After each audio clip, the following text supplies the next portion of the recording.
Blackwells Future. Lady Emmeline of Dunmore had spent years weaving secrets into the court's fragile web, but when Sir Roderick Locksley, the king's silent blade, caught her slipping a message into the wrong hands, she felt the weight of his gaze. "You think you understand the game, my lady," he murmured. "But tell me, do you even know the rules?" Chapter 1. The Serpent's Whisper. The air in the Queen's solar hung thick with the scent of beeswax candles and the subtle, cloying sweetness of imported myrrh. Lady Emmeline of Dunmore traced the intricate embroidery of a cushion with a slender finger, her gaze fixed on the flickering flames dancing in the hearth.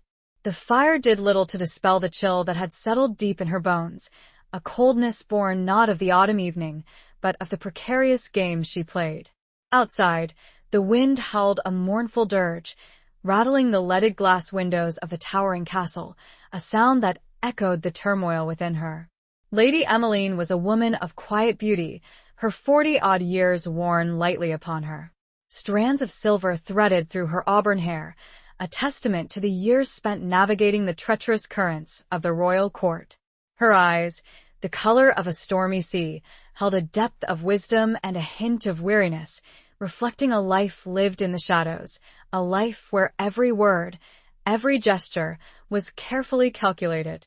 Tonight, however, her usual composure was frayed. The Queen, Isolde, a woman as formidable as she was beautiful, sat before a tapestry depicting a fierce battle scene. Her needle flashed in the firelight, a sharp, silver glint against the vibrant threads. "You seem troubled, Emmeline," she said, her voice low and laced with a subtle sharpness. Isolde missed nothing. Emmeline forced a smile, a practiced mask she had worn for years. "Merely the wind, Your Majesty. It reminds me of the coming winter." Isolde's lips curved in a knowing smile. "Winter is not the only storm brewing, my dear." Lord Ashworth grows bold. His whispers of discontent reach even my ears. Ashworth. The name tasted like ash in Emmeline's mouth. He was a viper, coiled and ready to strike, his ambition a venomous threat to the fragile peace of the kingdom. He craved the throne, and he saw Queen Isolde, a woman ruling in her own right after the death of her husband, King Alaric, as a weak link in the chain of power. Emmeline had been tasked with watching him, with gathering his secrets and relaying them to the Queen. It was a dangerous dance, one she had performed with grace for years. "He tests the boundaries of your patience, Your Majesty," Emmeline replied, her voice carefully neutral. "He seeks to gauge your strength. And what have you learned of his intentions?" Isolde's gaze was piercing, her eyes the color of polished amber. Emmeline hesitated. This was the crux of her dilemma. The message she had intercepted earlier that day, a missive from Ashworth to a known sympathizer in the Northern Territories, spoke not of mere discontent, but of outright rebellion. It detailed plans for a coordinated uprising, timed to coincide with the king's upcoming visit to the borderlands. To reveal it now would be to ignite a powder keg. But to conceal it, that was a risk she could scarcely bear to contemplate. "He speaks of gathering support," Emmeline said, choosing her words with the precision of a surgeon. "Of uniting those who feel overlooked." Isolde's needle stilled. Overlooked? Or ambitious? Emmeline lowered her gaze, feigning humility. "Perhaps a bit of both, Your Majesty." The silence stretched, taut and heavy. Emmeline could feel the Queen's scrutiny, a weight that pressed down on her, suffocating her. She had learned to read Isolde's moods, the subtle shifts in her expression, the barely perceptible tightening of her jaw. And she knew, with a chilling certainty, that the Queen suspected more than she let on. It was then that a shadow fell across the doorway. A tall figure, silhouetted against the light of the corridor, stood motionless. Sir Roderick Locksley. The King's silent blade, they called him. A man of few words, and even fewer smiles. His presence was a constant reminder of the power that lay just beneath the surface of courtly decorum, a power that could be wielded with swift and brutal efficiency. He entered the solar, his movements fluid and silent, like a predator stalking its prey. He was a man forged of steel and shadow, his face etched with the harsh lines of a life spent in service to the crown. His eyes, the color of cold granite, held a perpetual watchfulness, a sense of unwavering vigilance. He wore the dark, unadorned leathers of a warrior, a stark contrast to the rich silks and velvets of the court. A long sword, its hilt worn smooth with age and use, hung at his side, a silent testament to his deadly skill. "Your Majesty," he said, his voice a low rumble, devoid of any warmth. He bowed deeply, a gesture of respect that somehow felt more like a threat. "Forgive the intrusion." Isolde inclined her head, a gesture of dismissal. "Speak, Sir Roderick." "I have news from the border," he said. "Lord Elmsworth reports increased activity among the northern clans. They are restless." The news, while not unexpected, sent a fresh wave of unease through Emmeline. It was a confirmation of her fears, a sign that Ashwith's plans were already in motion. "Restless or rebellious?" Isolde asked, her voice sharp. Roderick's gaze flickered to Emmeline for the briefest of moments, a flicker that was almost imperceptible, yet she felt it like a physical blow. It was a look of suspicion, of accusation. He knew she was holding something back. "It is difficult to say, Your Majesty," Roderick replied, his voice carefully measured. "But their movements warrant closer scrutiny." "Indeed," Isolde said, her eyes narrowing. "And you, Sir Roderick, will provide that scrutiny." She turned her attention back to Emmeline. "You will accompany Sir Roderick to the border, Lady Emmeline. Your familiarity with the northern lords will be invaluable." Emmeline's heart plummeted. This was a trap. Isolde was sending her into the lion's den, placing her directly in the path of the storm she had tried so desperately to avert. And she was sending her with Roderick Locksley, the one man who could see through her carefully constructed facade. She met his gaze, a silent challenge passing between them. His eyes were unreadable, cold, and impenetrable. She knew, with a sinking certainty, that the game had changed. The stakes had been raised, and she was no longer just a player, she was a pawn, caught in a deadly game of power and betrayal. She bowed low, her voice betraying none of her inner turmoil. "As you command, Your Majesty." The wind held a final warning. Chapter 2. A Night's Scrutiny. The journey north was a study in contrasts.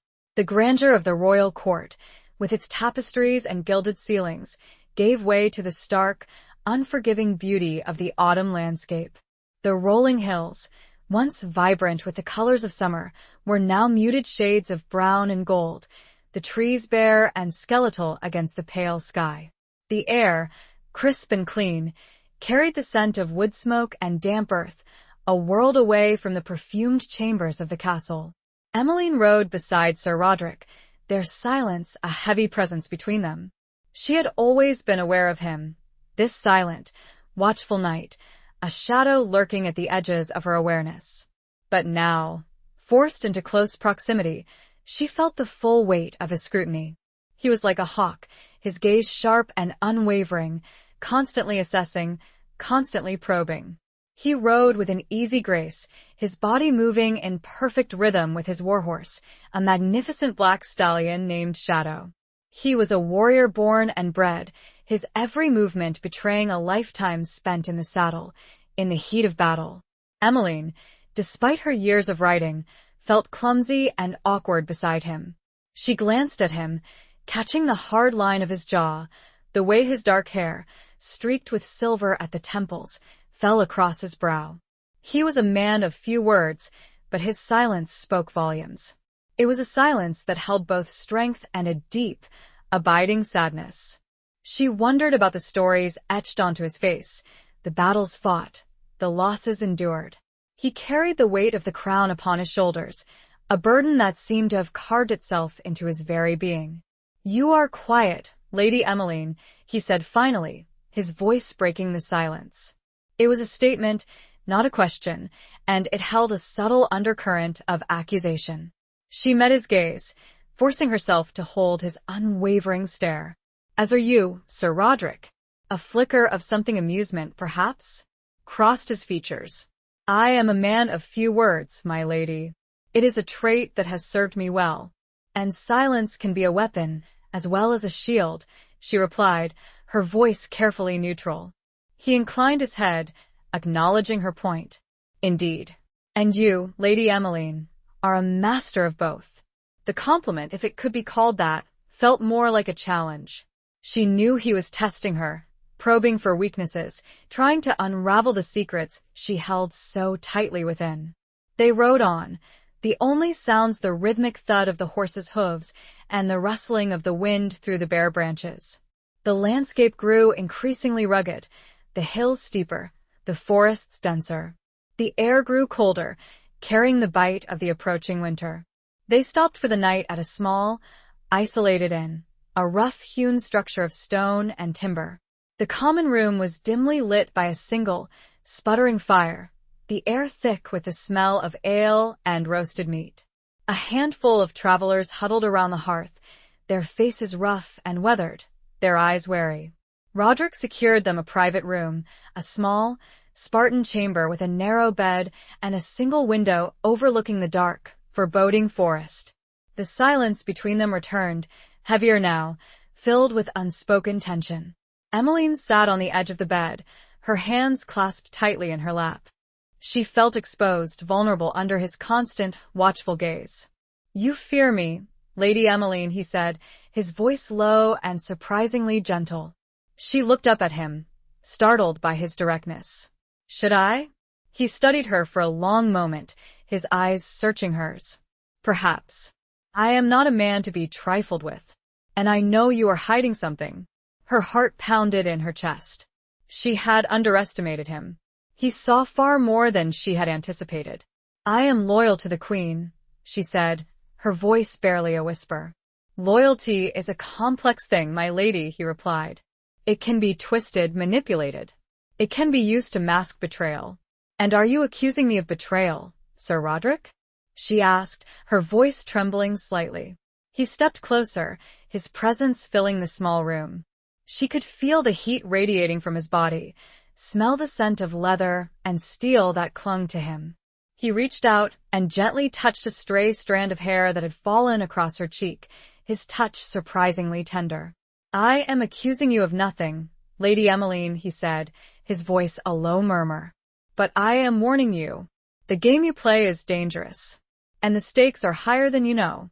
He withdrew his hand, the sudden absence of his touch leaving her feeling strangely bereft. He turned and walked to the window, his back to her, his silhouette framed against the fading light. "Tell me," he said, his voice barely audible above the whisper of the wind. "What did you slip into the hand of Lord Gaston's page before we departed?" Emmeline froze. He had seen everything. She had been so careful, so discreet, or so she had thought. The message to Lord Gaston, a loyal supporter of the Queen, contained a warning about Ashworth's treachery, a plea for him to gather his forces and prepare for the worst. It was a desperate gamble, a risk she had taken to protect the Queen, to prevent the kingdom from descending into chaos. She stood and met his gaze. "A prayer," she whispered, her voice barely a whisper. "For safe passage and protection," the lie falling easily and practiced from her lips.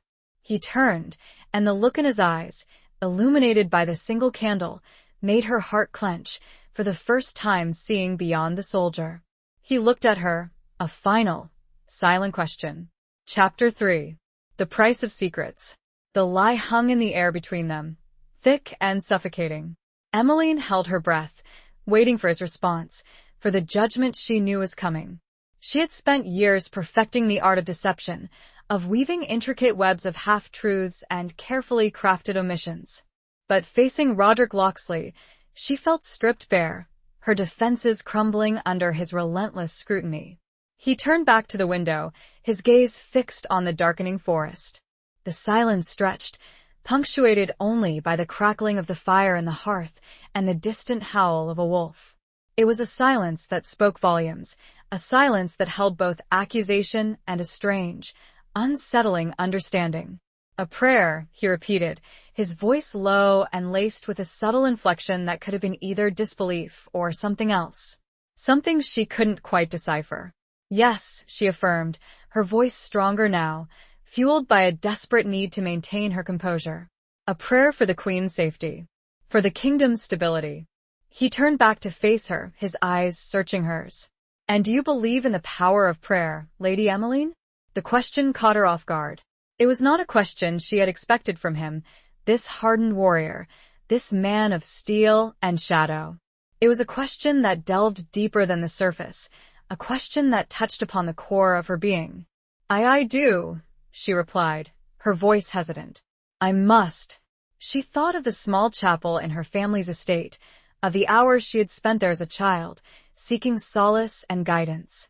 She thought of the faith that had sustained her through years of loss and betrayal, a faith that had been tested and strained, but never completely extinguished.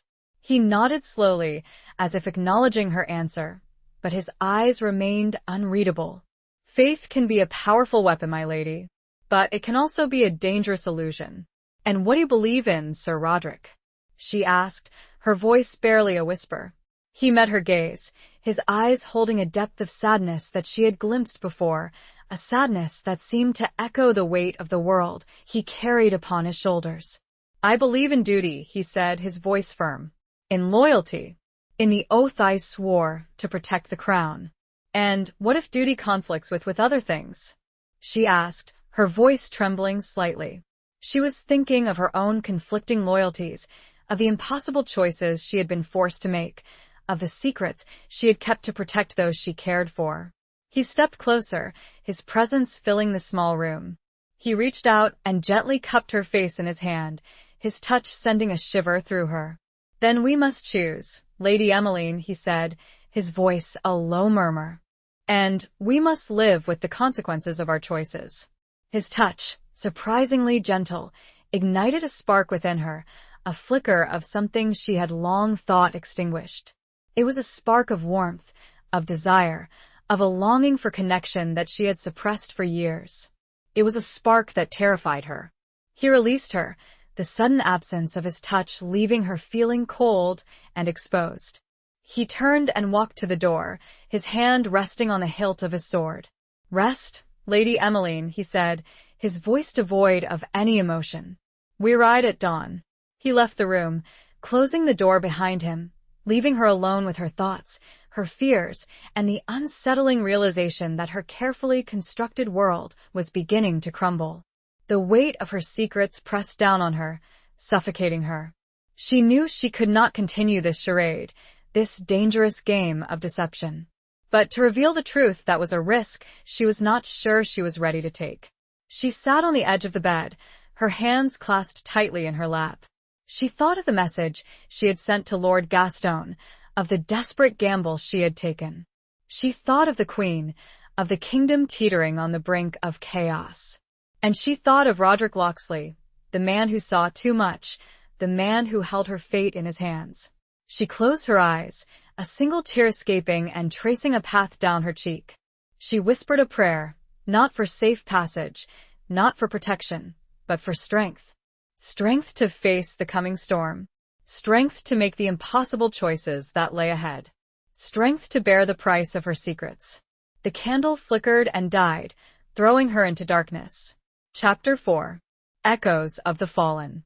The dawn broke gray and cold, mirroring the chill that had settled deep within Emmeline's heart. The journey continued, the landscape growing ever more desolate, the silence between her and Roderick as heavy as the leaden sky above. They rode through skeletal forests, the bare branches clawing at the wind, and across windswept moors, the only sound the mournful cry of unseen birds. Emmeline found herself stealing glances at Roderick, studying the hard lines of his face, the way his eyes constantly scanned the horizon, ever watchful, ever vigilant. She wondered about the man beneath the armor, the man behind the stoic mask.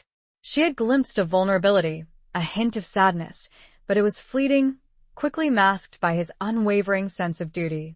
As they approached a crumbling, ancient ruin, Roderick reined in his horse. "We will rest here," he announced, his voice devoid of any warmth. The ruin, once a proud keep, stood silhouetted against the pale sky, a testament to the passage of time and the ravages of war.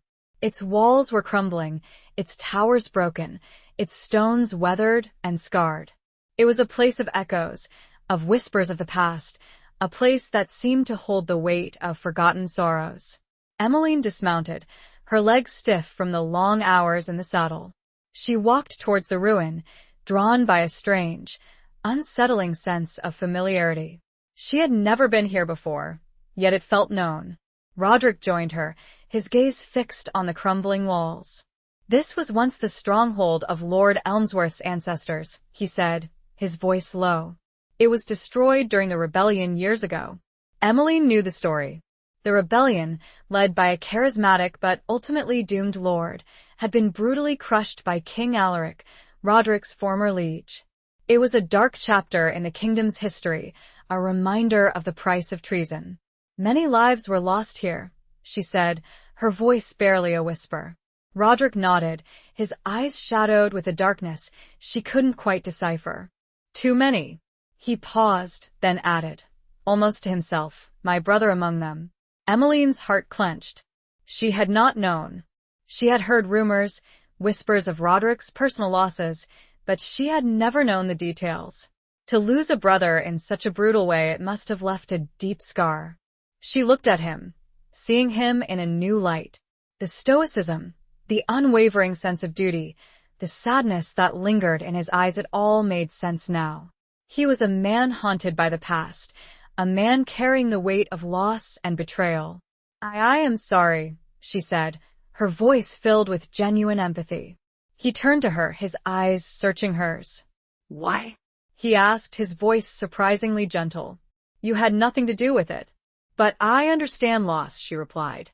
She thought of her own brother, lost at sea years ago, a loss that had left a void in her heart that had never fully healed. She thought of her first love, a young knight who had died in a tournament, his dreams and aspirations cut short by a single, fateful blow. He studied her for a long moment, his gaze softening. "Yes," he said, his voice barely a whisper. "I believe you do." An unexpected connection sparked between them, a shared understanding of grief and loss, a bridge across the chasm of secrets and suspicion. It was a fleeting moment, quickly broken by the harsh reality of their situation. Roderick turned away, his gaze returning to the ruin. "We should find shelter," he said, his voice regaining its usual detachment. "The wind is picking up." They found a relatively intact chamber within the ruin, a small, stone room with a crumbling fireplace and a narrow window overlooking the desolate landscape. Roderick built a small fire, the flames casting flickering shadows on the walls, bringing a semblance of warmth to the cold, stone chamber. They ate a simple meal of dried meat and bread, sharing the meager rations in silence. The silence, however, was different now. It was no longer filled with suspicion and tension, but with a shared understanding, a quiet acknowledgement of the burdens they both carried. As the darkness deepened, the wind howled around the ruin, a mournful sound that echoed the sorrows of the past. Emmeline sat by the fire, her gaze fixed on the dancing flames. She felt a strange sense of peace, a sense of being understood, in this desolate, forgotten place. Roderick sat across from her, his back against the cold stone wall, his eyes closed. He seemed lost in thought, his face etched with a weariness that went beyond physical exhaustion. She watched him, her heart aching for the pain she saw reflected in his features. She wanted to reach out to him, to offer comfort, to ease the burden he carried. But she knew she couldn't. The secrets she kept, the dangerous games she played, stood between them, an insurmountable barrier. Suddenly, he opened his eyes and captured her in his gaze. Her breath caught, and the moment hung suspended. "The message," he started, his voice soft and almost hesitant. "It was not a prayer, was it?" She steeled herself and shook her head. "No." "Then what?" he pressed. She swallowed and whispered a warning. The wind buffeted the stones. Chapter 5. Beneath a cloak of shadows. The word hung in the air, a fragile thing amidst the howling wind and the crumbling stones. "A warning," Roderick repeated, his voice barely audible above the storm raging outside. His eyes, usually so guarded, held a flicker of something that might have been understanding. Or perhaps it was merely resignation. Emmeline held her breath, bracing herself for the inevitable confrontation. She had admitted the lie, the first crack in her carefully constructed facade. Now, she waited for the judgment, for the consequences of her deception. To whom? He asked, his voice still low, but edged with a steeliness that sent a shiver down her spine. She hesitated, her mind racing. To reveal Lord Gaston's name would be to endanger him, to expose him to the wrath of Ashworth and his conspirators. But to lie again, that would only deepen the chasm between her and Roderick, a chasm that she was beginning to realize she desperately wanted to bridge. To someone loyal to the Queen, she said finally, choosing her words with the precision of a surgeon. Someone who can prepare. He studied her for a long moment, his gaze piercing, searching for any hint of deception. Prepare for what? She took a deep breath, steeling herself. For Ashworth's treachery, she said, the words spilling out in a rush. He plans to rebel. He plans to seize the throne. The silence that followed was deafening, broken only by the wind whistling through the cracks in the walls. Roderick's expression remained unreadable, his face a mask of stoicism. You have proof? He asked, his voice sharp. The message I intercepted, it detailed his plans, she replied. A coordinated uprising, timed to coincide with the king's visit to the borderlands. He stood abruptly, his movements fluid and swift, like a predator preparing to strike. He paced the small chamber, his hand resting on the hilt of his sword. Why did you not reveal this sooner? He asked, his voice laced with anger. Why wait until now?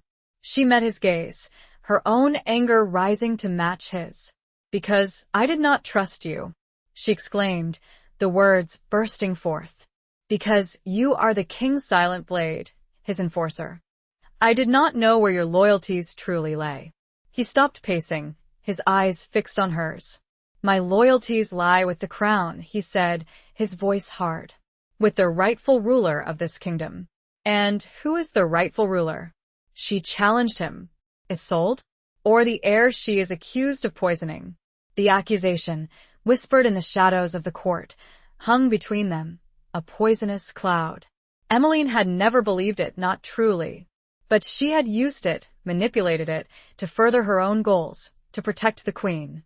Roderick's face tightened, his jaw clenched. Isolde is innocent, he said, his voice low and dangerous. She would never harm her own husband. Then prove it, Emmeline challenged him. Prove it to the kingdom. Prove it to those who whisper in the shadows. He turned away, his gaze fixed on the flickering flames of the fire. He was silent for a long moment, his inner turmoil evident in the tension of his shoulders, the clenching of his fists. I've spent my life serving the crown, he said finally, his voice barely a whisper. I have seen firsthand the consequences of betrayal, of rebellion. I have spilled blood to protect the kingdom from its enemies. He turned back to face her, his eyes filled with a weariness that mirrored her own. And I have learned that trust is a rare and precious thing, Lady Emmeline, he said. It is not given lightly. It must be earned. He stepped closer, his presence filling the small chamber. He reached out and gently touched her cheek, his touch sending a shiver through her. And you, Lady Emmeline, he said, his voice a low murmur. Have you earned my trust? She met his gaze, her heart pounding in her chest. She saw in his eyes not accusation, not anger, but a plea. A plea for honesty, for connection, for a shared understanding in a world of deceit and betrayal. I hope so, she whispered, her voice trembling. He held her gaze for a long moment, then slowly withdrew his hand. The sudden absence of his touch left her feeling cold and exposed. He turned and walked to the window, his silhouette framed against the stormy sky. We ride for Lord Gaston's keep at first light, he said, his voice regaining its usual detachment. We must warn him. We must prepare. Emmeline nodded, her mind racing. The game had changed again. She had revealed her secret, crossed a line she could never uncross. She had placed her trust in Roderick Locksley, a man she barely knew, a man who held her fate in his hands. As the storm raged outside, Emmeline sat by the fire, her gaze fixed on the dancing flames. A new kind of fear gripped her, a fear not of exposure, not of betrayal, but of the fragile hope that had begun to bloom in her heart. The fear that he might discover the full extent of her tangled web. She closed her eyes and whispered a real prayer. Chapter 6. The King's Gambit.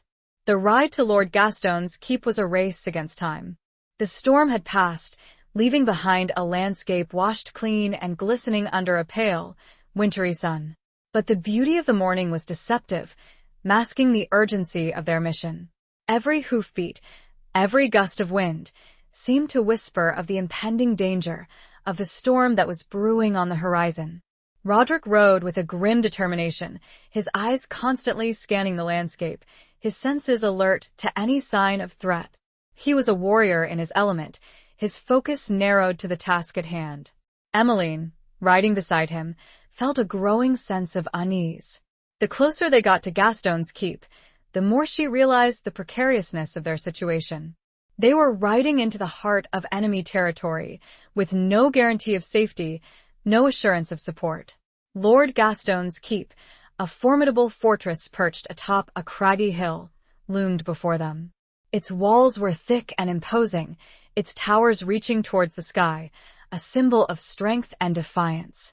But Emily knew that even the strongest walls could be breached, that even the most loyal hearts could be swayed by fear or ambition. As they approached the gates, Roderick raised a hand, signaling for caution. He dismounted, his movements fluid and silent, and approached the guard tower. Emmeline watched, her heart pounding in her chest, as he spoke with the guards, his voice low and urgent. She could not hear the words, but she saw the guards' faces change from suspicion to alarm, their hands moving to their weapons. After a tense exchange, the gates creaked open, and Roderick signaled for her to follow. They rode into the courtyard, a large, open space bustling with activity. Soldiers drilled with swords and spears, blacksmiths hammered at their forges, servants scurried about their duties. The air was thick with the smell of sweat, steel, and wood smoke. Lord Gaston, a tall, powerfully built man with a weathered face and a stern expression, greeted them in the great hall. He was a man of few words, but his eyes, the color of cold steel, held a sharp intelligence and a deep loyalty to the Queen. "Sir Roderick," he said, his voice gruff. "Lady Emmeline, what brings you to my keep in such haste?" Roderick wasted no time with pleasantries. "We bring news of treachery, my lord," he said, his voice low and urgent. "Lord Ashworth plans to rebel. He seeks to seize the throne." Gaston's expression did not change, but his eyes narrowed. "I have heard whispers," he said, "but I had dismissed them as idle gossip." Emmeline stepped forward. "They are not gossip, my lord," she said. "I have seen proof. A message detailing Ashworth's plans. A coordinated uprising, timed to coincide with the king's visit to the borderlands." Gaston turned his gaze to her, his eyes searching hers. "And you, Lady Emmeline," he said. "Why should I trust you?" She met his gaze, her voice firm. "Because I am loyal to the Queen," she said. "Because I have risked my life to bring you this warning." He studied her for a long moment, then nodded slowly. "I believe you," he said. "But we must be cautious. Ashworth has many allies. We do not know who we can trust." Roderick stepped forward. "We must prepare," he said. "Gather your forces. Fortify your defenses. We must be ready for war." Gaston nodded. "It will be done," he said. "But we will need more than just soldiers. We will need allies. We will need to rally those who remain loyal to the Queen." He turned to Emmeline. "You, Lady Emmeline," he said. "You have connections within the court. You know who can be trusted. You will return to the capital and gather support. You will be the Queen's voice in the viper's nest." Emmeline's heart sank. To return to the court, to face Ashworth and his conspirators, to walk back into the web of deceit and betrayal, it was a daunting prospect. But she knew she had no choice. She had a duty to the Queen, to the kingdom. "I will do as you ask, my lord," she said, her voice steady despite the tremor in her heart. Roderick, who had remained silent, spoke. "I will accompany Lady Emmeline." Gaston looked at him, surprised. But your place is here, Sir Roderick, he said. You are needed to lead the defense. Roderick shook his head. My place is with Lady Emmeline, he said, his voice firm. She will need protection. And I have a score to settle with Ashworth. The last sentence was spoken almost under his breath. Gaston studied him for a long moment, then nodded slowly. Very well, he said. But be warned, both of you. The court is a dangerous place. Trust no one. And watch your backs. As they prepared to depart, Roderick turned to Emmeline, his eyes searching hers. Are you ready for this? He asked, his voice low. She met his gaze, her fear battling with a newfound determination. She had a role to play, a duty to fulfill, and she would not fail. I am, she said, the words feeling a lot braver on the outside than the quaking within. They rode out of the gates, leaving behind the safety of Gaston's keep and heading back into the heart of the storm. The King's Gambit. It had begun. Chapter 7. A Dance of Deception. The return to the capital was a journey into the heart of darkness. The closer they got to the glittering spires and towering walls of the city, the heavier the air became, thick with suspicion and intrigue. Emmeline felt the weight of her mission pressing down on her, a burden that seemed to grow heavier with each passing mile. She had spent years navigating the treacherous currents of the court, mastering the art of deception, of wearing masks and speaking in riddles. But this time was different. This time, the stakes were higher, the danger more palpable. She was walking into a trap, a web of conspiracy and betrayal, with no guarantee of escape. Roderick rode beside her, his presence a silent reassurance. He was her shield, her protector, the one constant in a world of shifting allegiances. But she knew that even his strength, his skill, might not be enough to protect them from the forces arrayed against them. As they passed through the city gates, Emmeline felt the eyes of the court upon her, watching, assessing, judging. She could sense the whispers, the rumors, the speculation. She was a pawn in their game, a piece to be moved and manipulated. But she was determined to play her own game, to use their expectations against them. She went directly to the Queen, seeking a private audience. Isolde greeted her with a mixture of relief and apprehension. She had heard rumors of the unrest in the north, of Ashworth's growing power. But she had not known the full extent of the threat. Emmeline recounted her journey, her meeting with Lord Gaston, her discovery of Ashworth's plans. She spoke with a calm assurance, masking the fear that gnawed at her insides. She was playing a role she had perfected over years of practice. Isolde listened intently, her face pale, her eyes filled with a growing dread. You have done well, Emmeline, she said, her voice trembling slightly. But we are running out of time. Ashworth will strike soon. We must be ready. I will gather support, Your Majesty, Emmeline said. I will seek out those who remain loyal to you. I will expose Ashworth's treachery. Be careful, Emmeline, Isolde warned. The court is a nest of vipers. Trust no one. Emmeline nodded. I know, Your Majesty. Leaving the Queen's chambers, Emmeline felt a renewed sense of purpose. She had a mission to fulfill, a duty to perform. She would navigate the treacherous waters of the court, she would play the game of deception, and she would emerge victorious. But as she walked through the crowded corridors, she felt a presence at her back, a shadow following her every move. She turned and saw Roderick standing there, his eyes fixed on her, his expression unreadable. You should not be alone, he said, his voice low. It is too dangerous. She met his gaze, her heart pounding in her chest. She knew he was right. She needed his protection, his strength. But she also needed his trust, his belief in her. I can handle myself, she said, her voice betraying a hint of defiance. He stepped closer, his presence filling her senses. Perhaps, he said, his voice a low murmur. But even the most skilled dancer can stumble. And in this dance, one wrong step can be fatal.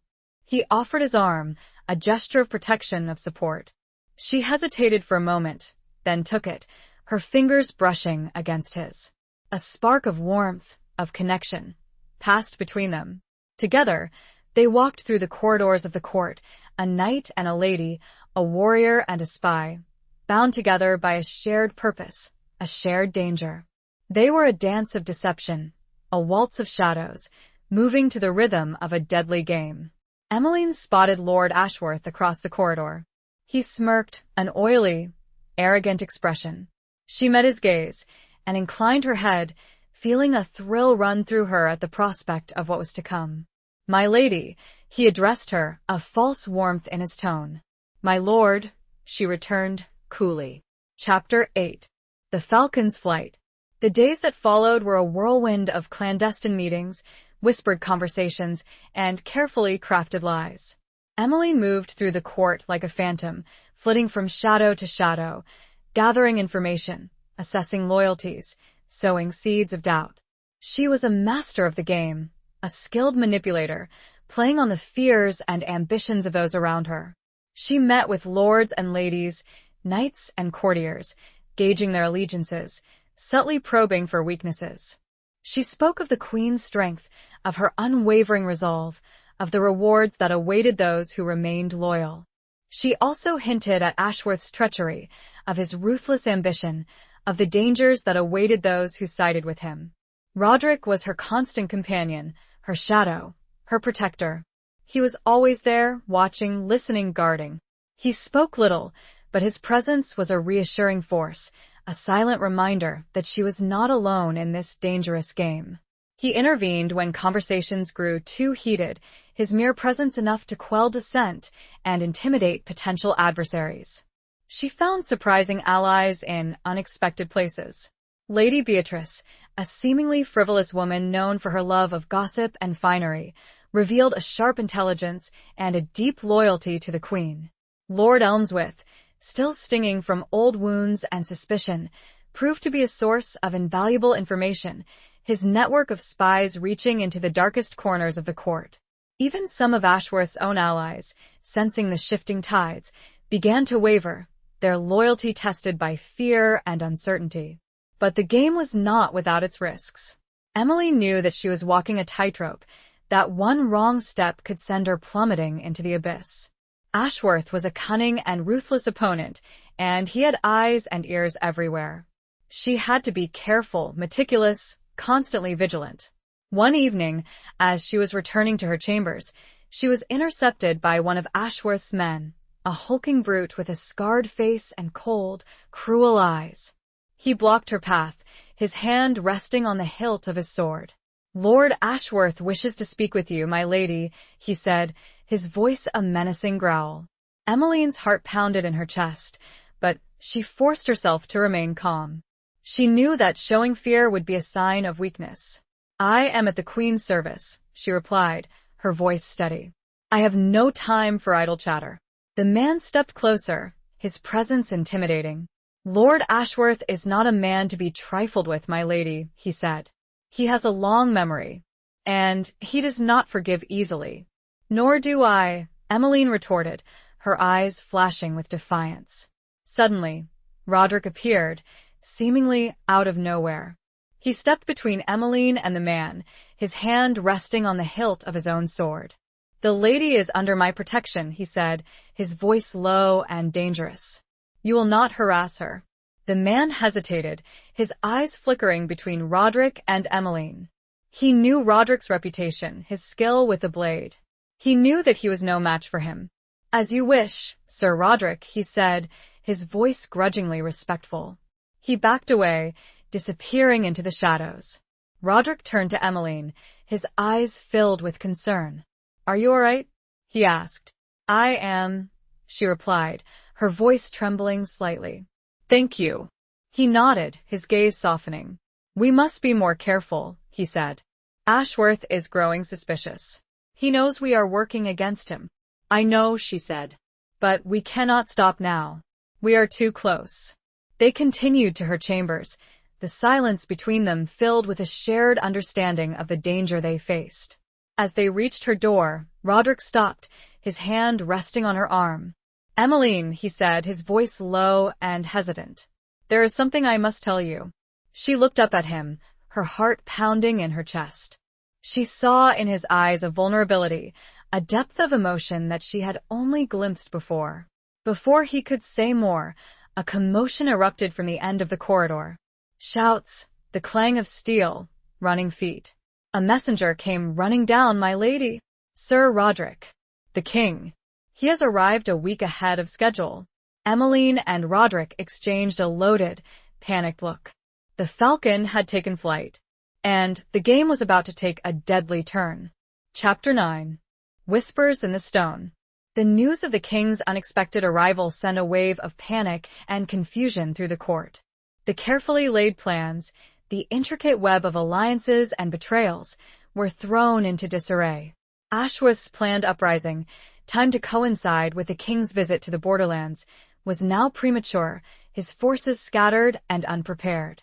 Emmeline and Roderick rushed to the queen's chambers, finding Isolde surrounded by her advisors, her face pale but resolute. The king had arrived with a small contingent of guards, unaware of the plot against him, a lamb entering the wolf's den. "We must warn him," Emmeline said, her voice urgent.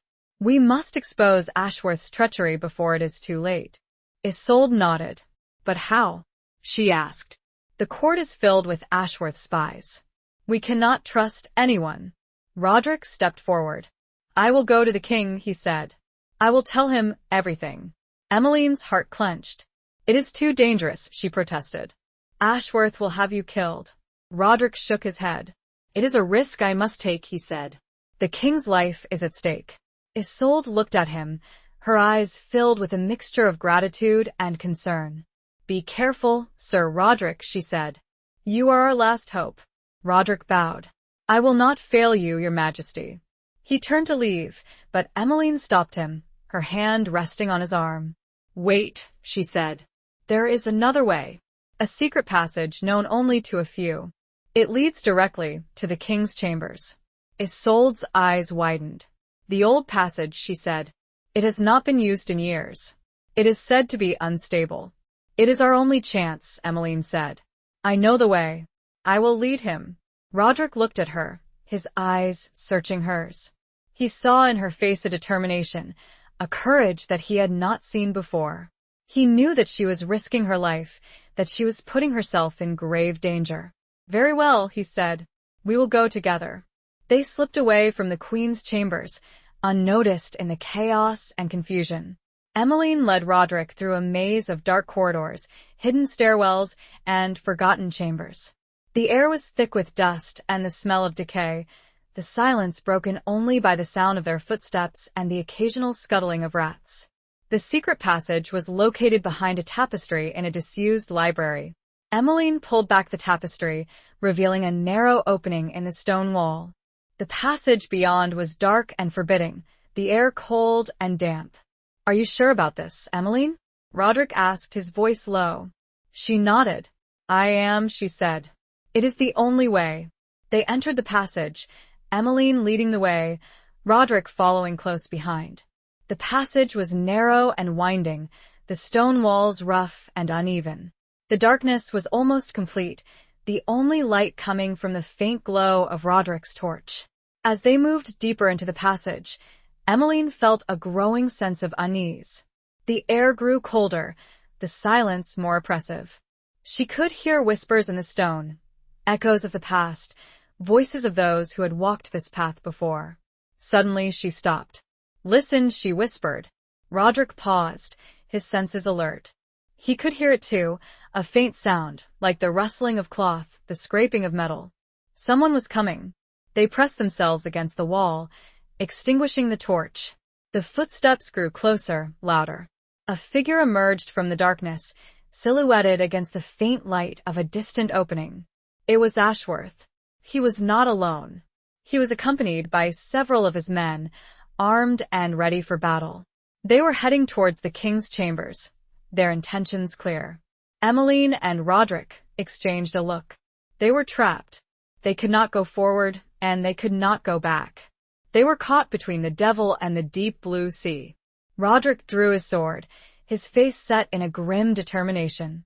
"We fight," he whispered. But as he said that, Emmeline noticed it. A small crack in the wall, just above the floor. "No. Look," she pointed. Another passage. They had a choice to make. And little time. Chapter 10. The lion's den. The narrow crack in the wall offered a sliver of hope, a precarious escape from the immediate danger. Roderick, after a moment's hesitation, sheathed his sword. He understood. A direct confrontation with Ashworth and his men in the confined passage would be suicide. Their only chance lay in stealth, in using the labyrinthine tunnels of the castle to their advantage. Emmeline squeezed through the opening first, the rough stones scraping against her clothes. Roderick followed, his larger frame requiring more effort. The new passage was even narrower and lower than the previous one, forcing them to crawl on their hands and knees. The air was thick with the smell of damp earth and decay, the darkness absolute. "Where does this lead?" Roderick whispered, his voice barely audible above the sound of their breathing. I am not sure," Emmeline admitted. "I have only heard whispers of it. It is said to be a smuggler's route, leading to the outside of the castle walls." "A smuggler's route?" Roderick's voice held a note of skepticism. "And you trust these whispers?" "We have no choice," Emmeline replied. "It is our only hope of reaching the king before Ashworth." They crawled on, the silence broken only by the sound of their movements and the occasional drip of water. The passage twisted and turned, branching off in multiple directions. Emmeline, relying on instinct and a vague memory of old maps she had seen in the castle archives, chose their path, praying that she was leading them in the right direction. After what seemed like an eternity, they reached a small chamber, a slightly larger space where they could finally stand. A faint glimmer of light filtered through a crack in the ceiling, revealing a rough-hewn ladder leading upwards. "This must be it," Emmeline said, her voice filled with relief. "The way out." Roderick examined the ladder, testing its stability. "It looks old," he said, "but it should hold." He climbed first, reaching the top and peering out cautiously. He then signaled for Emmeline to follow. They emerged into a small, hidden courtyard, tucked away behind the castle kitchens. The air was fresh and clean, the sky above a brilliant tapestry of stars. They were outside the main walls, but still within the outer fortifications of the castle. "Now what?" Roderick asked. "We are still a long way from the king's chambers." Emmeline looked around, her mind racing. She knew the layout of the castle intimately, every nook and cranny, every hidden passage and secret door. She had spent years exploring its depths, learning its secrets. "There is a way," she said. "Through the kitchens. It is risky, but it is the fastest route." They made their way through the kitchens, moving silently and swiftly, avoiding the few servants who were still working. The smell of roasting meat and baking bread filled the air, a stark contrast to the cold, damp tunnels they had just left. From the kitchens, they entered a maze of corridors and stairwells, leading towards the royal apartments. The closer they got, the more dangerous it became. Guards patrolled the hallways, their footsteps echoing in the silence. They reached the corridor leading to the king's chambers, their hearts pounding in their chests. The door was guarded by 2 heavily armed soldiers, their faces grim and watchful. Roderick drew his sword, preparing for a fight, but Emmeline stopped him. "Wait," she said. "There is another way." She pointed to a small, inconspicuous door, almost hidden in the shadows. "The servants' entrance," she said. "It leads directly to the king's antechamber." They slipped through the door, finding themselves in a small, dimly lit room. A single servant was present, arranging a tray of food and wine. He looked up, startled by their sudden appearance. Emmeline put a finger to her lips, signaling for silence. "We are here to see the king," she said, her voice low and urgent. "It is a matter of life and death." The servant, recognizing Emmeline and Roderick, hesitated for a moment, then nodded. He knew something was amiss, that something extraordinary was happening. "He is in his study," he whispered. "But be warned, my lady. Lord Ashworth is with him." Emmeline and Roderick exchanged a look. They had reached the lion's den. The final confrontation was at hand. They approached the study door, the king's chambers just beyond. A muffled voice carried through the door. It was time. Chapter 11. The Torn Tapestry. The muffled voices from within the king's study sent a jolt of adrenaline through Emmeline. She could distinguish Ashworth's smooth, oily tones, laced with a barely concealed arrogance, and the king's deeper, more hesitant replies. The scene playing out behind that heavy oak door was the culmination of weeks of plotting, of whispers and lies, of a desperate struggle for power. Roderick placed his hand on the hilt of his sword, his body tense, ready to spring into action. Emmeline, however, hesitated. A direct assault, while perhaps satisfying, would be reckless. Ashworth would undoubtedly have guards stationed nearby, alerted by any sound of struggle. They needed a more subtle approach, a way to gain the upper hand without immediately revealing their presence. She remembered a detail, a small, almost forgotten feature of the king's study. A large tapestry depicting a hunting scene hung on the wall opposite the door. Behind it, concealed by the heavy fabric, was a narrow alcove, used for storing documents and rarely used items. It was a precarious hiding place, but it offered a chance to overhear the conversation, to assess the situation before making their move. The tapestry, she whispered to Roderick, pointing towards the wall. There's an alcove behind it. We can listen. Roderick nodded, understanding her plan. He sheathed his sword, his movements silent and fluid. Together, they crept towards the tapestry, their senses on high alert. Emmeline carefully lifted the edge of the heavy fabric, revealing the narrow opening behind it. They slipped into the alcove, the tapestry falling back into place, concealing them from view. The alcove was cramped and dusty, the air thick with the smell of old parchment and mothballs. But they could hear the conversation clearly now, the voices of Ashworth and the king resonating through the thin wall. "And so, Your Majesty," Ashworth was saying, his voice dripping with false sincerity, "I assure you, these rumors of unrest are greatly exaggerated. A few disgruntled lords, nothing more. I have the situation well in hand." The king's voice, weary and uncertain, replied, "But I have heard reports of troop movements, of gatherings in the north." "Mere precautions, Your Majesty," Ashworth insisted. "To protect your interests, to ensure the peace of the kingdom. I would never betray your trust." Emmeline's blood ran cold. Ashworth was a master of lies, a skilled manipulator. He was weaving a web of deceit around the king, lulling him into a false sense of security. I want to believe you, Ashworth," the king said, his voice filled with doubt. "But I have been receiving disturbing messages." "Messages, Your Majesty?" Ashworth's voice sharpened, a hint of alarm creeping in. "From whom?" "From loyal subjects," the king replied evasively. "Those who have my best interests at heart." Emmeline held her breath. The king was playing a dangerous game, hinting at his knowledge of Ashworth's treachery without directly accusing him. He was testing the waters, trying to gauge Ashworth's reaction. "Your Majesty," Ashworth said, his voice regaining its composure, "I fear you are being misled. There are those who would seek to sow discord, to undermine my authority. I urge you to trust in my loyalty, in my unwavering devotion to the crown." Suddenly, a new voice entered the conversation, a voice that sent a shiver down Emmeline's spine. "Devotion, Lord Ashworth?" The voice was cold, sharp, and unmistakably feminine. "Queen Isolde, or ambition?" The tapestry was ripped aside, revealing Isolde standing in the doorway, her eyes blazing with fury. Behind her stood several of her personal guards, their swords drawn and ready. The king looked startled and unsure. Ashworth, however, recovered quickly. He rose from his seat, his face a mask of feigned innocence. "Your Majesty," he said, bowing deeply, "I do not understand. What is the meaning of this?" "The meaning, Lord Ashworth," Isolde said, her voice dripping with venom, "is that your treachery is exposed.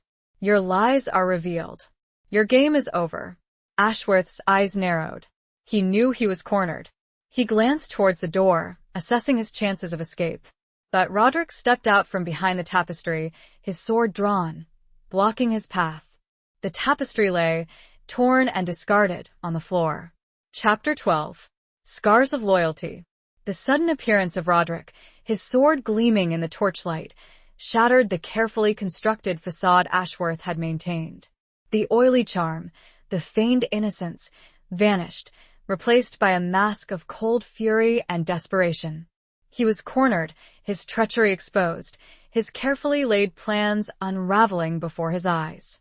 "So," Ashworth said, his voice low and menacing, "the rumors were true.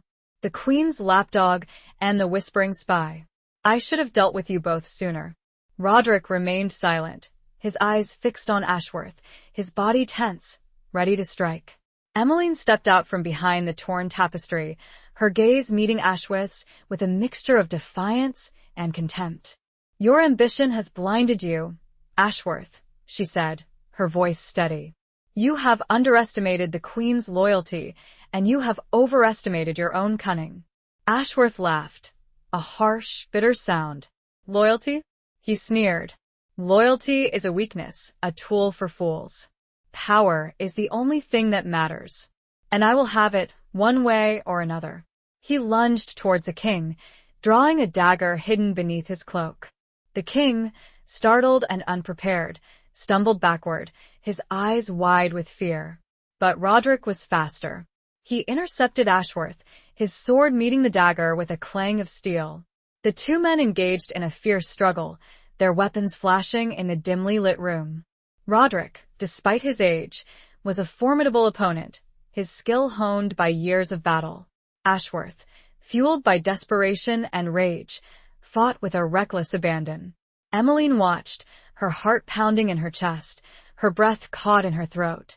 She knew that Roderick was risking his life, that he was fighting not only for the king, but for her, for the future of the kingdom. Isolde's guards moved to intervene, but she stopped them, her hand raised. "This is Roderick's fight," she said, her voice firm. "He has earned it." The fight continued, the two men circling each other, their swords clashing, their grunts and curses filling the room. Ashworth, despite his initial ferocity, began to tire. Roderick's relentless attacks, his superior skill, were wearing him down.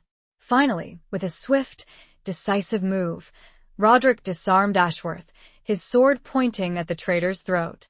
Ashworth stood there, panting, defeated, his eyes filled with hatred. "It is over, Ashworth," Roderick said, his voice cold and hard. "Surrender." Ashworth spat on the floor. "Never," he hissed.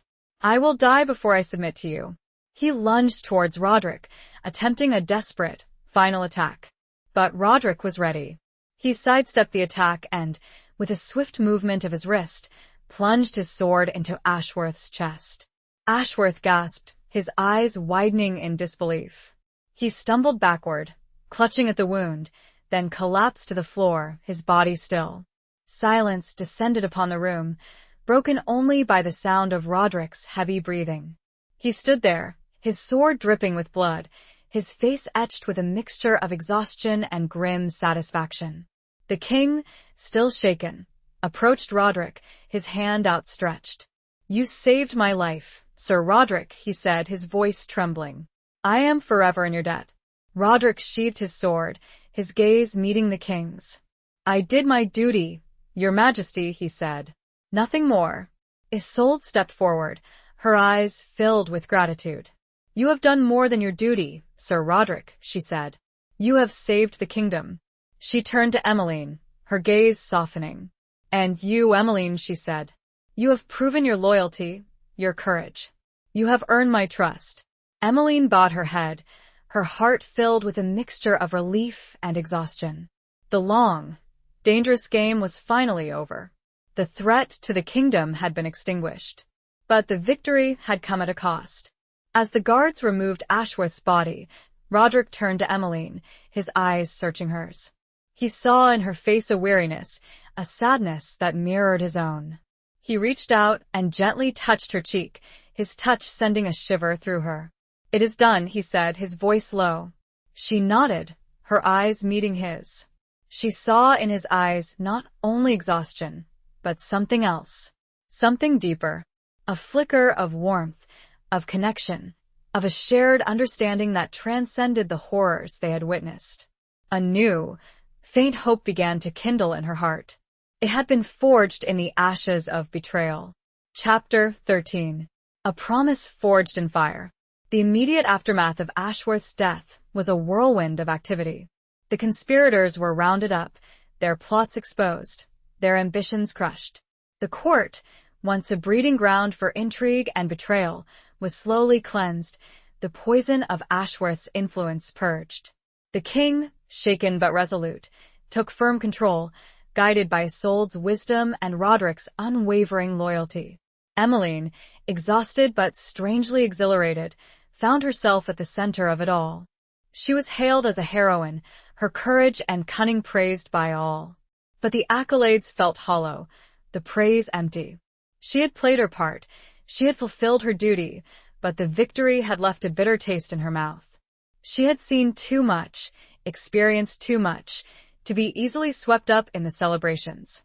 The scars of the past, the weight of her secrets, still lingered, casting a shadow over her newfound triumph.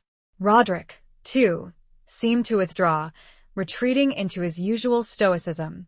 He had performed his duty with his customary efficiency, but the violence of Ashworth's death, the blood on his hands, seemed to have taken a toll on him. He was hailed as a hero, but he carried the burden of his actions with a quiet, solitary grace. Emmeline found herself seeking him out, drawn to his quiet strength, his unwavering presence. She found him in the castle gardens, standing beneath an ancient oak tree, his gaze fixed on the distant horizon. "Are you all right, Roderick?" she asked, her voice soft. He turned to her, his eyes searching hers. He saw in her face a reflection of his own turmoil, a shared understanding of the darkness they had faced. "I am weary," he admitted, his voice low. "Weary of the violence, of the endless cycle of betrayal and bloodshed." She nodded, her heart aching for him. "I understand," she said. "I feel it too." They stood in silence for a long moment, the only sound the gentle rustling of the leaves in the breeze. The air was crisp and clean, the sky a brilliant tapestry of autumn colors.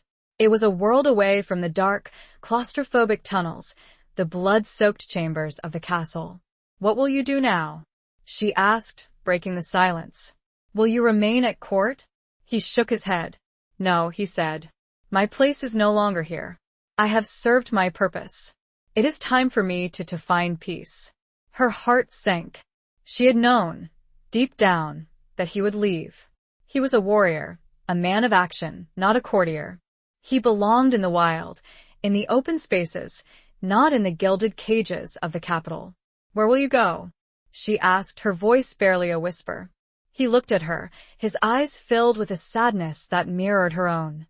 "I do not know," he said. "Perhaps to my brother's grave. To make amends. To find forgiveness." She understood. The scars of the past, the loss of his brother, still haunted him. He needed to confront his demons, to find a way to heal. Will you come back?" she asked, her voice trembling slightly. He hesitated, his gaze searching hers. He saw in her eyes a vulnerability, a longing that he had not seen before. He saw a reflection of his own desire, a yearning for connection, for a life beyond the shadows. He reached out and gently cupped her face in his hand, his touch sending a shiver through her. "Perhaps," he said, his voice a low murmur. If you will have me." Her heart leaped with a sudden, unexpected joy. She had not dared to hope, to dream of a future with him. But now, in this quiet moment, beneath the ancient oak tree, a possibility had bloomed, a fragile flower of hope amidst the ruins of the past. I would like that very much," she whispered, her voice trembling with emotion. He smiled, a rare, genuine smile that transformed his face, erasing the years of weariness and sorrow. He leaned down and gently kissed her, his lips brushing against hers, a promise of a future, a commitment forged in the fires of adversity. It was a kiss that spoke of shared pain, of shared courage, of a shared hope for a better tomorrow. It was a kiss that sealed their bond, a bond that had been tested and strengthened by the trials they had faced. A promise between a lady and her knight. The sun began to set. Chapter 14. The Raven's Omen. The weeks following Roderick's departure were a strange mixture of relief and emptiness. The court, settling back into its usual rhythms, felt strangely hollow without his quiet, watchful presence. Emmeline found herself missing him more than she had anticipated, his absence a constant ache in her heart. She threw herself into her duties, assisting the queen in rebuilding the kingdom, in restoring trust and stability. She was given new responsibilities, a position of greater influence, her counsels sought and valued. But the work, while fulfilling, could not fill the void left by Roderick's absence. She received a letter from him, a short, simple missive written in his characteristic, blunt style. He had reached his brother's grave, he wrote, had made his peace with the past. He was now traveling north, towards the wild, untamed lands beyond the border. He did not know when or if he would return. The letter, while offering a glimmer of hope, also filled her with a sense of foreboding. The North was a dangerous place, a land of warring clans and ancient feuds. She worried about him, about his safety, about the possibility that she might never see him again. One evening, as she was walking through the castle gardens, she saw a raven perched on a branch of the ancient oak tree, the same tree where she and Roderick had shared their first kiss. The raven, a large, black bird with intelligent, watchful eyes, regarded her with an unsettling intensity. She had always been superstitious, attuned to the omens and portents that were so much a part of medieval life. Ravens were often seen as symbols of ill fortune, of death and destruction. She felt a chill run down her spine, a premonition of impending doom. She tried to dismiss her fears, to tell herself that it was just a bird, a coincidence. But the raven's presence lingered, a dark shadow casting a pall over her spirits. The following days brought a series of unsettling events. A fire broke out in the castle stables, destroying several valuable horses. A messenger arrived with news of a border skirmish, a clash between the king's forces and a band of northern rebels. A sense of unease, of impending danger, permeated the court. Emmeline, her anxieties heightened by the raven's omen, found herself increasingly on edge. She saw shadows everywhere, heard whispers in the wind. She felt as if she were walking on the edge of a precipice, one wrong step away from disaster. She confided her fears to Queen Isolde, seeking solace and guidance. Isolde, while sympathetic, tried to reassure her. "You are overwrought, Emmeline," she said. "You have been through much. You need to rest." But Emmeline could not rest. She felt a growing sense of urgency, a conviction that something terrible was about to happen. One stormy night, as she lay in her bed, unable to sleep, she heard a frantic knocking at her door. She opened it to find a young page, his face pale and distraught. "My lady," he said, his voice trembling. "A message from the north. It is urgent." He handed her a sealed scroll, bearing the mark of Lord Gaston. Her heart pounded in her chest as she broke the seal and read the message. The words were stark, blunt, devastating. Roderick had been captured. He had been leading a small patrol near the border when they were ambushed by a large force of rebels. He had fought bravely, but he had been overwhelmed, taken prisoner. His fate was unknown. Emmeline felt a wave of dizziness, a sense of utter despair. The raven's omen had come true. Her worst fears had been realized. Roderick, her protector, her love, was in the hands of their enemies.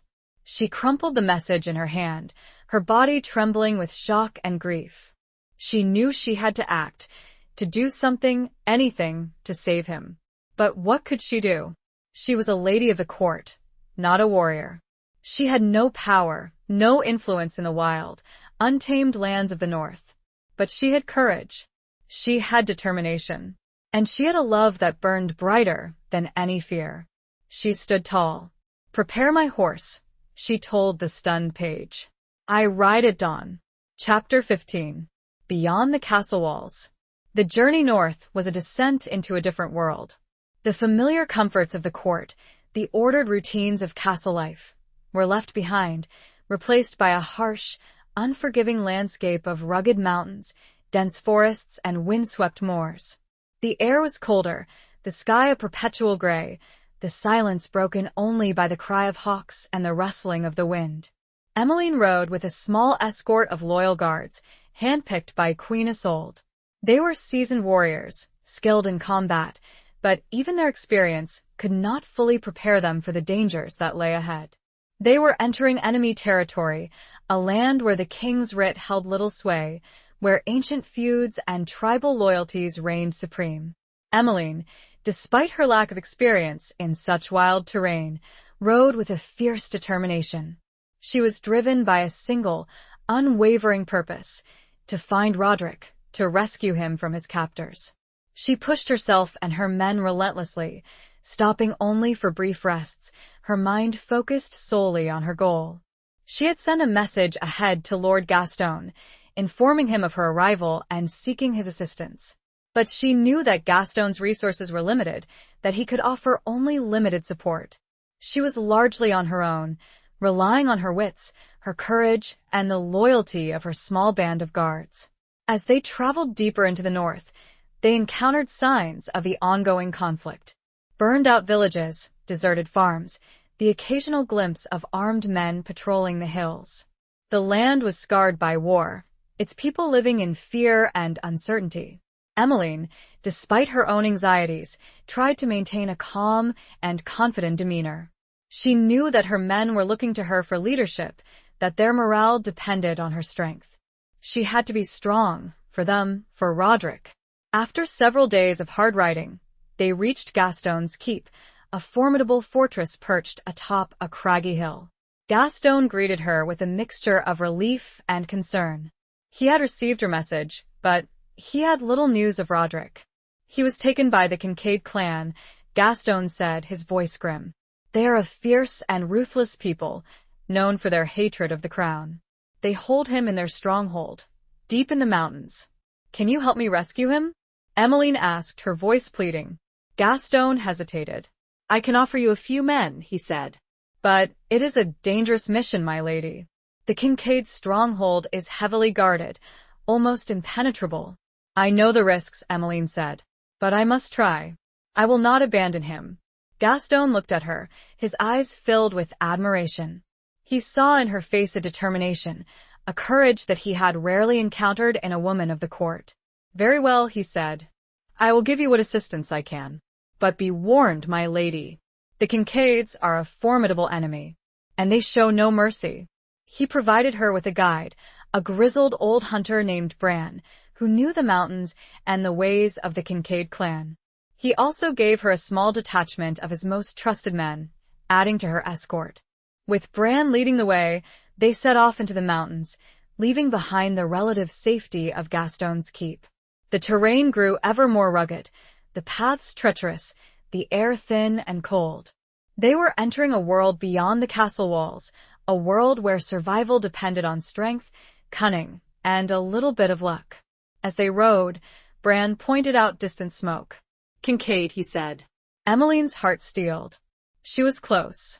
Chapter 16. The Heart's Citadel. The Kincaid's stronghold was a forbidding sight, a fortress carved into the side of a sheer cliff face, its walls of gray stone blending seamlessly with the surrounding rock. It was a natural citadel, almost impregnable, its defenses strengthened by generations of clan warfare. Smoke curled from hidden chimneys, a sign of life within the cold, stone heart of the mountain. Emmeline studied the fortress, her mind racing, searching for a weakness, a point of entry. Bran, the grizzled hunter, pointed out the main gate, heavily guarded and reinforced with iron bars. He also indicated a narrow, treacherous path that wound its way up the cliff face, a possible route for a small, stealthy force. The main gate is impossible, Bran said, his voice low. Too many guards, too well defended. The cliff path, it is dangerous, but it might be our only chance. Emmeline looked at the path, her heart pounding in her chest. It was a sheer climb, exposed to the elements and to the watchful eyes of the Kincaid sentries. But she knew that she had no choice. She had to try. We will take the cliff path, she said, her voice firm. At night, under cover of darkness. Her men, while apprehensive, nodded their agreement. They had come this far, they had faced many dangers, and they would not abandon her now. They were loyal to her, to Roderick, to the cause they had sworn to uphold. As darkness fell, they prepared for the climb. They darkened their faces with soot, donned dark clothing, and checked their weapons. They were a small, silent force, moving like shadows in the night. The climb was even more treacherous than Emmeline had anticipated. The path was narrow and winding, the rock face slippery with ice and loose gravel. One wrong step could send them plummeting to their deaths. The wind howled around them, a constant threat, a reminder of the precariousness of their situation. Emmeline, despite her fear, pressed on, driven by a desperate hope, a fierce determination to reach Roderick. She climbed with a strength she did not know she possessed, her muscles burning, her lungs aching. She focused on each handhold, each foothold, refusing to look down, refusing to give in to despair. After what seemed like an eternity, they reached the top of the cliff, exhausted but alive. They found themselves on a narrow ledge, overlooking a small, unguarded section of the fortress wall. Bran pointed to a window, high above them, barely visible in the darkness. "That leads to the old dungeons," he said. "It is our best chance of getting inside." They used ropes and grappling hooks to scale the wall, reaching the window with difficulty. Bran, using his skills as a hunter, managed to pry open the window, creating a narrow opening. They slipped inside one by one, finding themselves in a dark, damp corridor. The air was thick with the smell of mildew and decay, the silence broken only by the dripping of water and the occasional scuttling of rats. They were inside the Kincaid's stronghold, deep within the heart of the enemy's lair. Emmeline drew a deep breath and steeled her heart. This was the most dangerous part. She knew there was only one way forward, but she did not know what awaited her. "Let on, Bran," she whispered. "To the dungeons."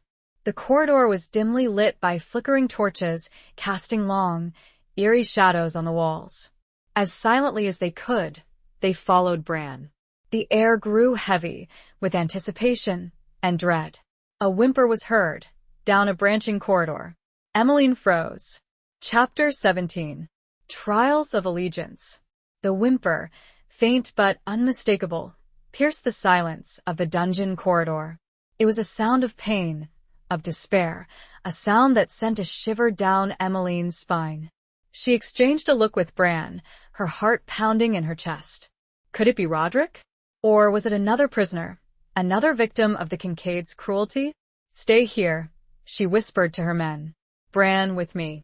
She and Bran crept towards the source of the sound, their weapons drawn, their senses on high alert. The corridor branched off into a series of cells, each with a heavy iron door, secured by a thick wooden bar. The whimper came again, louder this time, from behind one of the doors. Emmeline peered through the small, barred window in the door.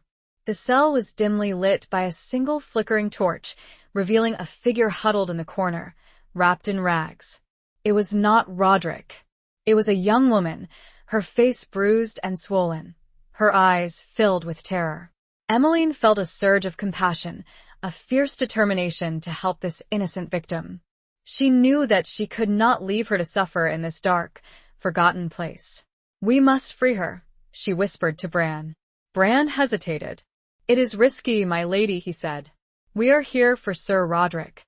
We cannot afford to get sidetracked." "I know," Emmeline said, "but we cannot leave her here. She is someone's daughter, someone's sister. We have to help her." Bran, seeing the unwavering determination in her eyes, nodded his agreement. He was a hardened warrior, but he also had a heart, a sense of compassion that had not been completely extinguished by years of conflict. He examined the lock, a simple but sturdy mechanism. Using his skills as a hunter and a tracker, he managed to pick the lock, the metal clicking softly in the silence. He then lifted the heavy wooden bar, freeing the door. Emmeline entered the cell, approaching the young woman cautiously. The woman cowered in the corner, her eyes wide with fear. "It is all right," Emmeline said, her voice soft and reassuring. "We are here to help you. We will not harm you." The woman looked at her, her eyes filled with a mixture of disbelief and hope. She slowly unwrapped herself from the rags, revealing her emaciated body, her bruised and battered limbs. Who are you? She whispered, her voice hoarse. I am Lady Emmeline of Dunmore, Emmeline said, and we are here to rescue you. The woman's eyes widened in recognition. Lady Emmeline? She said. The Queen's friend? You have come to save me? Yes, Emmeline said. But we must be quiet. We must get you out of here. As they were about to leave the cell with their rescued companion, heavy footsteps could be heard approaching the cell. Hide, Emmeline instructed, and pushed the woman back toward the corner. She and Bran positioned themselves on either side of the door. A gruff voice called out. It was a guard, and he was coming to check the cell. Chapter 18. The Unseen Enemy. The guard's heavy footsteps echoed in the corridor, growing closer with each agonizing second. Emmeline held her breath, her heart pounding against her ribs like a trapped bird. She and Bran pressed themselves against the cold stone walls, blending into the shadows, their weapons gripped tightly in their hands. The young woman, her eyes wide with terror, huddled in the corner of the cell, trying to make herself as small as possible. The guard, a burly, scarred man with a cruel face, stopped in front of the cell door. He peered through the bars, his eyes scanning the dimly lit interior. Emmeline could feel his gaze sweeping over her, missing her by mere inches. She held her breath, willing herself to be invisible, to become one with the shadows. Still alive, alas? The guard grunted, his voice rough and slurred with drink. Good. The chief wants you to remain entertaining. He chuckled, a harsh, unpleasant sound that sent a shiver down Emmeline's spine.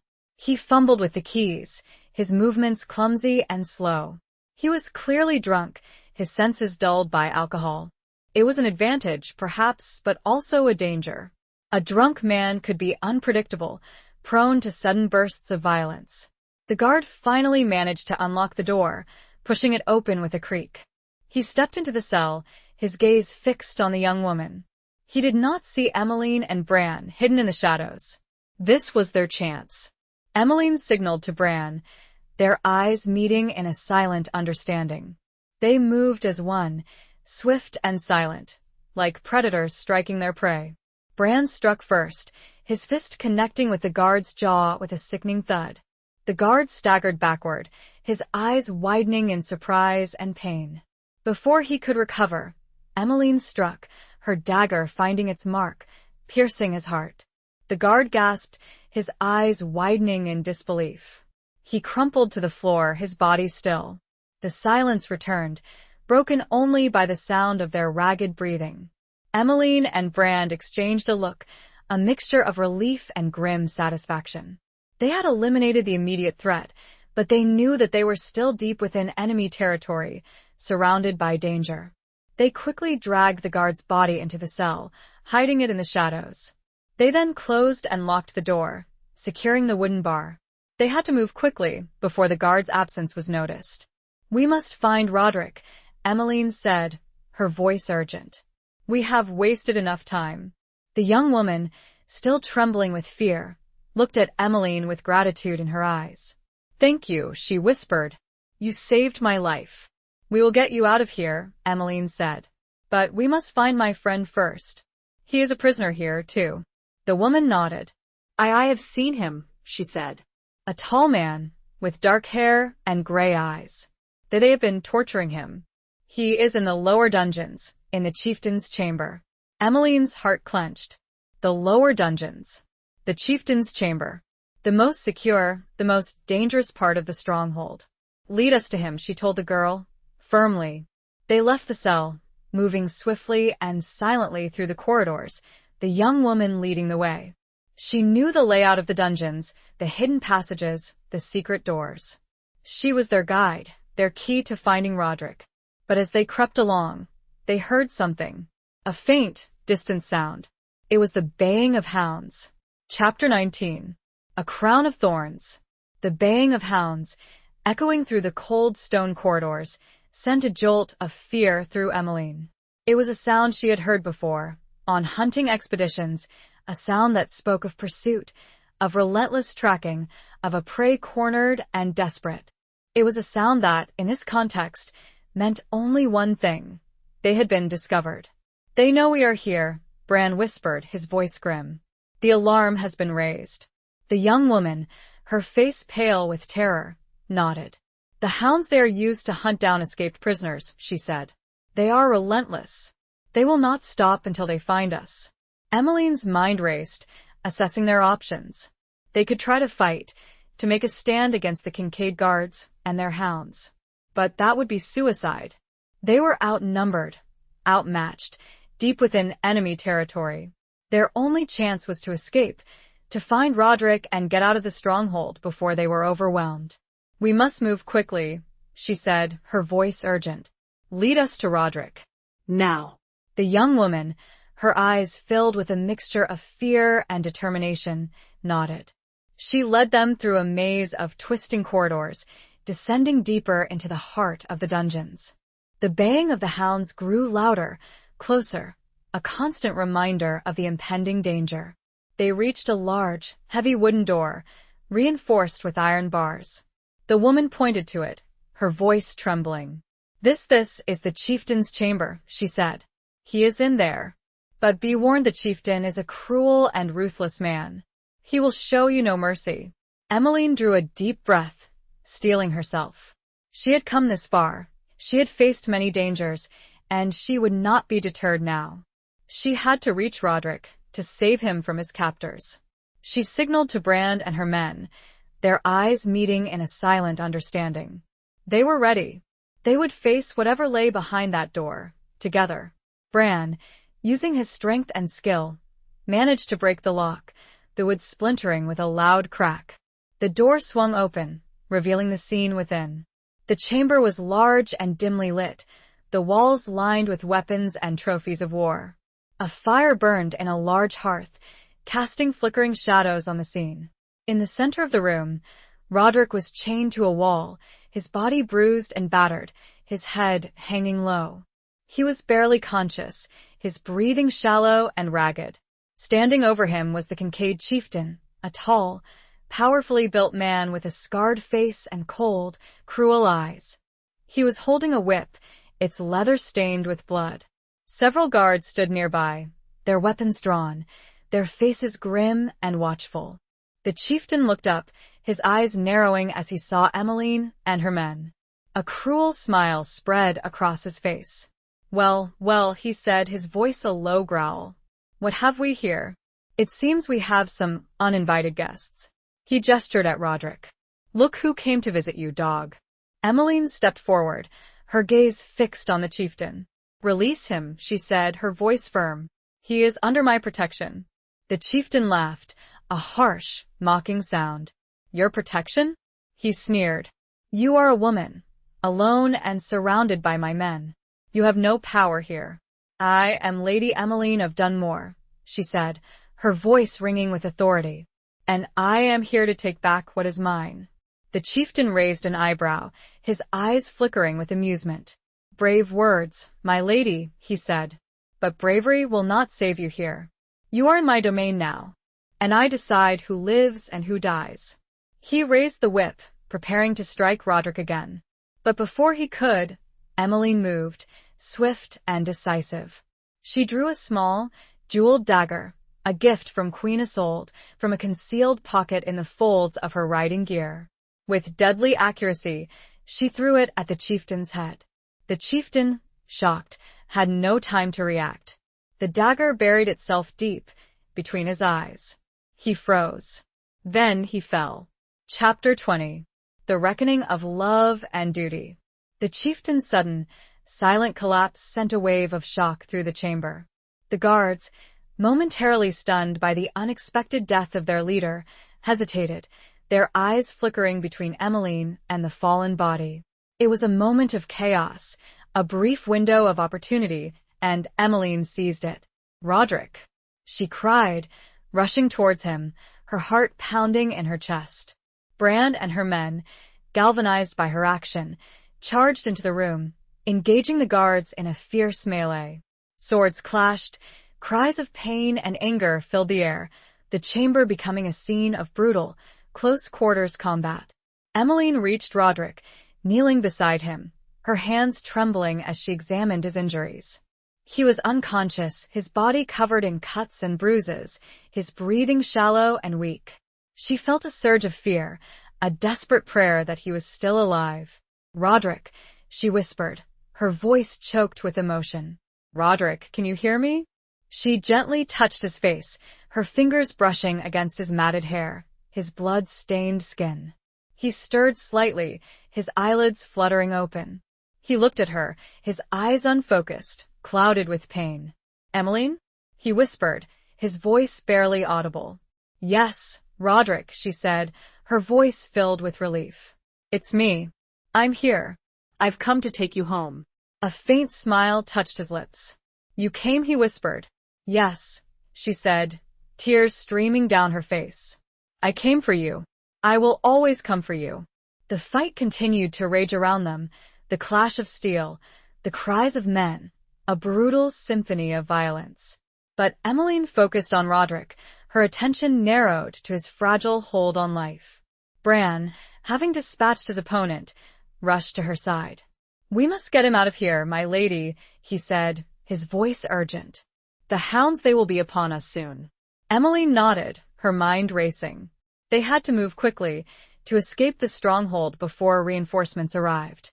With the help of the young woman, whom they had rescued from the cell, they managed to free Roderick from his chains. He was weak, barely able to stand, but he was alive. That was all that mattered. They supported him between them, carrying him out of the chamber, leaving behind the chaos and the carnage. The remaining guards, demoralized by the death of their chieftain and overwhelmed by the ferocity of Emmeline's men, offered little resistance. They made their way back through the dungeons, following the young woman's lead, retracing their steps. The baying of the hounds grew closer, louder, a constant threat urging them onward. They reached the secret passage, the narrow opening in the wall, their escape route from the stronghold. They squeezed through the opening, one by one, Roderick supported by Emmeline and Bran. They emerged into the hidden courtyard, the night air cold and crisp against their faces. They were outside the walls, but still within the outer fortifications. They had to reach their horses, to ride away from this place of death and despair. As they made their way towards the stables, a figure emerged from the shadows, blocking their path. It was one of the Kincaid guards, his face contorted with rage, his sword drawn. "You will not escape," he cried, lunging towards them. Bran stepped forward, intercepting the guard, his own sword meeting the attack. They engaged in a brief, fierce duel, the clang of steel echoing in the night. Bran, despite his age, was a skilled warrior. He quickly gained the upper hand, disarming the guard and driving him to his knees. "Go, my lady," he cried. "I will hold him off."